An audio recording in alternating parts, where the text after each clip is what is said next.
Movie section is a little weird and also fairly large considering, but we have a new live action series of Lego movies. That's right, Lego movies in live action. I don't know how that's gonna work. Pinocchio horror movie gets a pretty cool casting update, and new Godzilla movie announced that is very exciting as well. This is going to be probably our most entertaining of the sections this week, so let's go.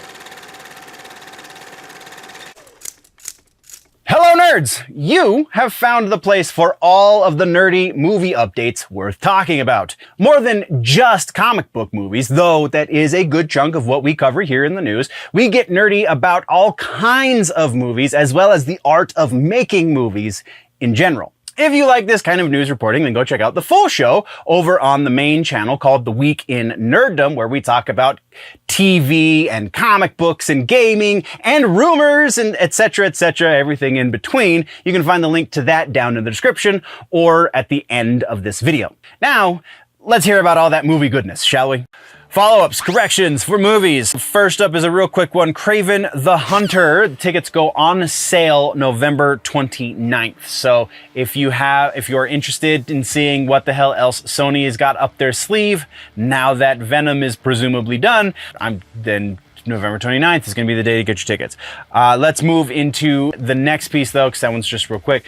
We have Pinocchio Unstrung. We now know the title, the full proper title to the Pinocchio horror movie. It's going to be the next one in the Twisted Childhood universe. We also know some casting for the movie now. Robert Englund has been cast in an undisclosed role, so intriguing. And then Richard Brake has been cast as Geppetto. We got some production images for this as well that look pretty dang awesome. I'm not gonna lie, I'm super intrigued by what's gonna happen here. I just finally watched Blood and Honey 2, and gotta be honest, I think I liked the first one a little bit better, specifically just because I think the character design was a little bit better in the first one, but I'd say it's gonna go on and be huge. It's going to be very popular with horror movie types because it's a gore fest, and that's kind of, if you're looking for a throwback horror slashers type thing, then Blood and Honey's the way to go. So yeah, very interested to see what they do with Pinocchio, but that's what we got on that. Let's move over to our next one. And this is a follow-up.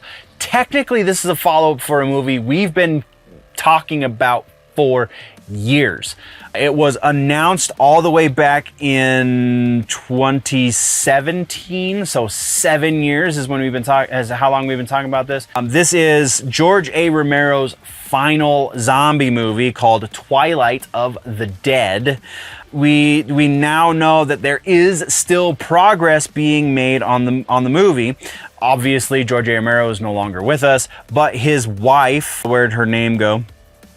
But his wife, Suzanne Romero, has been working with the screenwriters who were working with George before he passed, Joe Netter, Robert L. Lucas, and Paolo Zalotti. They've been working on the script, and now we have some casting for the movie as well.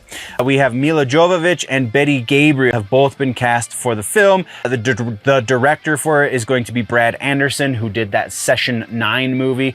Pretty sure I used that as a recommendation at the end of August. So if you haven't watched it, go watch it, but it's pretty good. So interested to see what's going on there. Brad Anderson does do some pretty good work on very low budgets, and that's kind of the hallmark of the Dead franchise with George Romero, right? So yeah, interesting.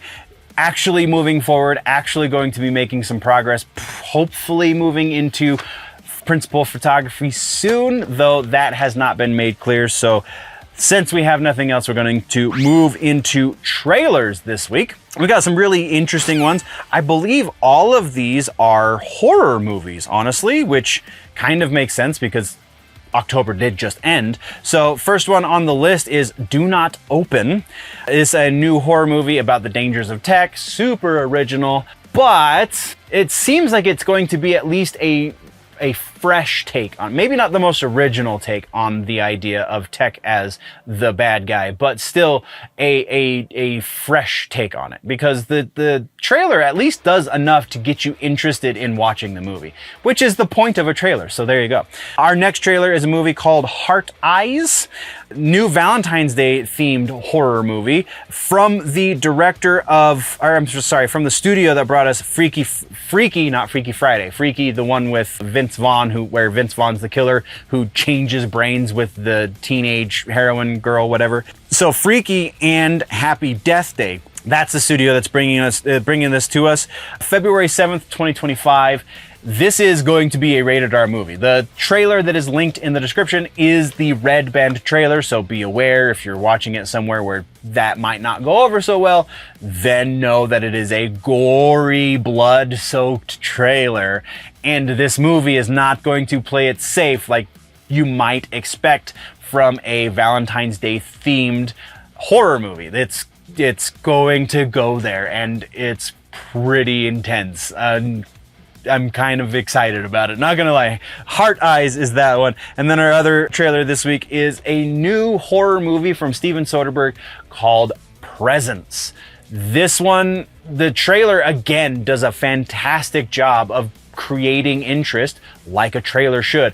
The really noteworthy thing about this trailer is, it's honestly kind of two things. One is that it doesn't give you a lot of the movie. It doesn't seem to, at least, give anything away in this trailer. It's fairly short, so that's easy, but still does the purpose of that, but also definitely sets up an atmosphere that is really chilling.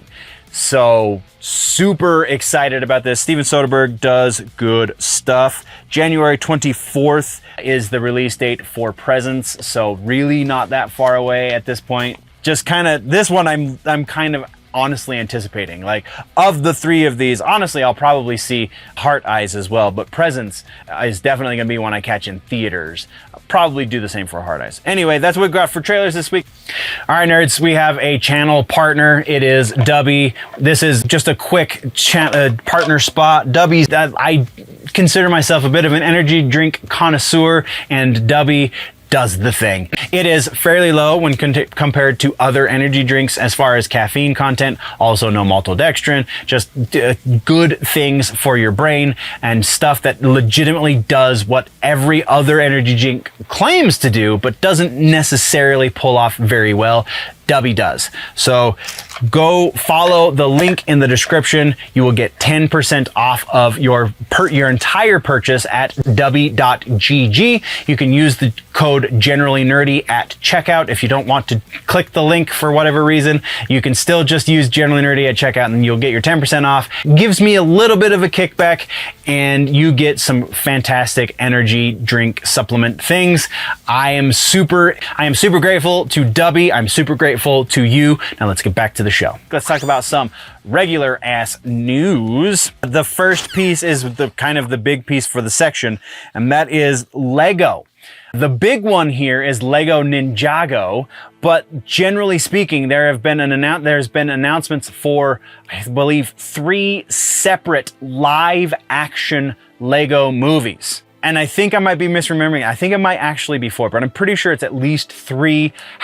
How do you do a live action Lego movie? How does that even work? Like, I'm at a freaking loss here, but the Ninjago movie specifically has the most information on it. We have Kevin and Dan Hageman, who are responsible for the Ninjago animated series. They're going to be writing and directing.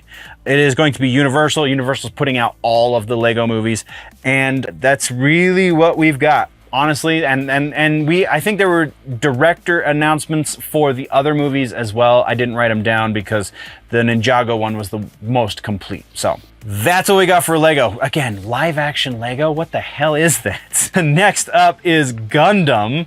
We have another live action. Just all the live actions are happening, man. So we have another live action. Gundam is in the works. It's going to be Jim Mickle who will be writing and directing this one for Legendary and Bandai Namco Filmworks.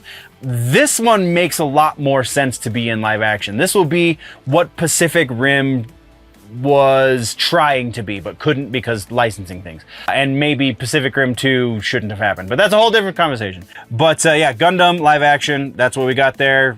Let's move on. Speaking of things that are being adapted into live action, we have a video game adaptation. Oh, and that is House of the Dead is getting another adaptation. The first one doesn't necessarily count because I'm pretty sure it was a Uwe Boll movie, so not the greatest at all. And I think honestly there was a sequel to the first one as well, and just don't waste your time. If you like horror movies, that is not one you want to watch. Just saying.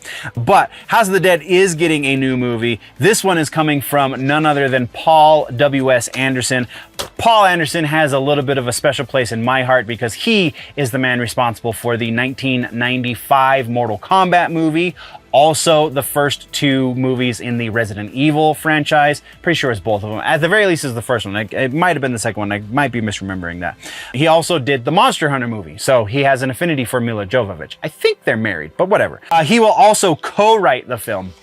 So I'm pretty sure he was co-writer on the 95 Mortal Kombat movie as well, so not necessarily a red flag at all, but the Resident Evil movies, maybe it's a little bit of a red flag. Anyway, super excited about this one just because I like zombie movies and I really, like I said, have an affinity for Paul W.S. Anderson. So that's what we got on that one. Next is another sequel. We have Orphan, a third movie for the franchise, has been announced.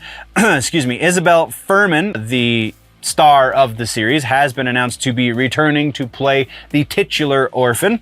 And the writer-director from the second movie, First Kill, David Coggeshall, and William Brent Bell, the writer and the director, will also be returning for the third movie. So at least if you liked the second one, then you will probably like the third one. From there, we have a real quick update. I guess we didn't really talk about this, which is why it didn't go into the follow-ups section, but this is a movie that's been out, so this is an addition to the existence of the movie. We now know that The Substance, starring Demi Moore, is going to be available. It's actually currently available for streaming only on Mubi, though. What the hell is Mubi? Like, I know what Movies is because I watch Kevin Smith movies, and I don't think they're related. Mubi is a streaming service. You can get a 7-day free trial period if you sign up through your Amazon Prime account, or you can just purchase the movie on Amazon Prime. From what I know, because I was unable to catch it in theaters, but from what I know of this movie, it might just be worth the purchase price. It will be about $20 if you purchase on Amazon. That's for the digital. I don't know if renting is an option. I honestly didn't look at my Prime before I came to film, but either way, you can purchase and possibly rent it on Prime. So go do that because it sounds like it's great. Anyway, moving on. Next one is another one of the big headlines, and that is Godzilla. Godzilla -1 is getting a sequel, kind of. We now know that Toho has greenlit a follow-up movie, if nothing else. It is going to be from the same director, Takahashi Yamazaki. This will be the 38th Godzilla movie in existence. Again, since it's the same director as Godzilla -1, the presumption is they're going to be related somehow, though it is a Toho movie, so that's not a requirement. We'll see what happens. We'll be keeping tabs as we got on that. It's a huge movie section, but it's not exactly the most detailed. It's a lot of kind of quick pieces. After Godzilla, we've got a cliffhanger. I don't know if we talked about this when it was originally announced, so that's why also this one didn't go into the follow-ups, even though technically it should be a follow-up. Cliffhanger, though, a reboot of the Sylvester Stallone movie, is in fact in the works. It was going to feature Sylvester Stallone in one of the lead roles as well, and then very recently, within the last week or so, Sylvester Stallone has pulled out of the project. In his place, they have cast Pierce Brosnan. What? So Pierce Brosnan is replacing Sylvester Stallone, okay. And Lily James is going to be the counterpart to Pierce Brosnan. Lily James is going to be playing the the daughter of Brosnan's character, is the way it sounds like. The original movie came out in 1993, so we're starting to kind of scrape the bottom of the barrel, I feel like. Not that Cliffhanger was bad necessarily, but like really, we're rebooting that movie. Yeah, from there, that's what we got on that one. Our next one is Emily the Strange. This is a franchise that's been around for quite some time and is now getting a movie. Not a live action movie, so it's kind of breaking the trend for the episode. It is going to be an animated movie from WB Animation Studios, and Bad Robot is also going to be in on the production side of things. So J.J. Abrams' production company. Feature-length movie, Emily the Strange. That's all we really know. Let's move on to our final piece of regular-ass news, and this one's pretty freaking exciting. If you are a fan of Daft Punk specifically, and or just EDM music in general, Daft Punk's Interstellar 5555, the movie counterpart to their Discovery record, is getting a theatrical release. It is going to be in theaters for 1 day and 1 day only. That 1 day is December 12th in 800 theaters worldwide. It is not going to be 800 theaters in the States. It's not going to be 800 theaters in France, where Daft Punk are from.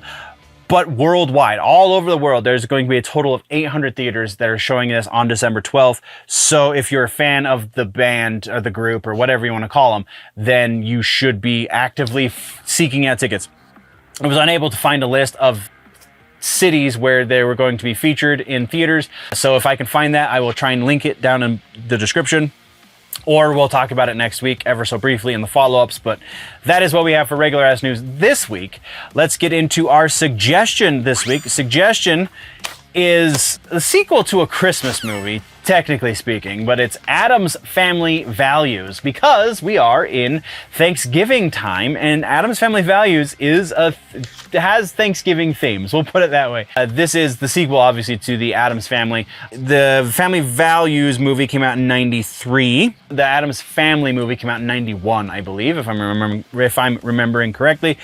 Just absolutely blast of a time. Barry Sonnenfeld did a fantastic job. Raul Julia is a national treasure, and he definitely left us far too soon. Christina Ricci as Wednesday is kind of the example to be set that Jenna Ortega tried to follow when she did the Wednesday in high school show. It wasn't college, it was high school, over on Netflix. Like, this is where the idea for that style of the character came from, is from this iteration of it.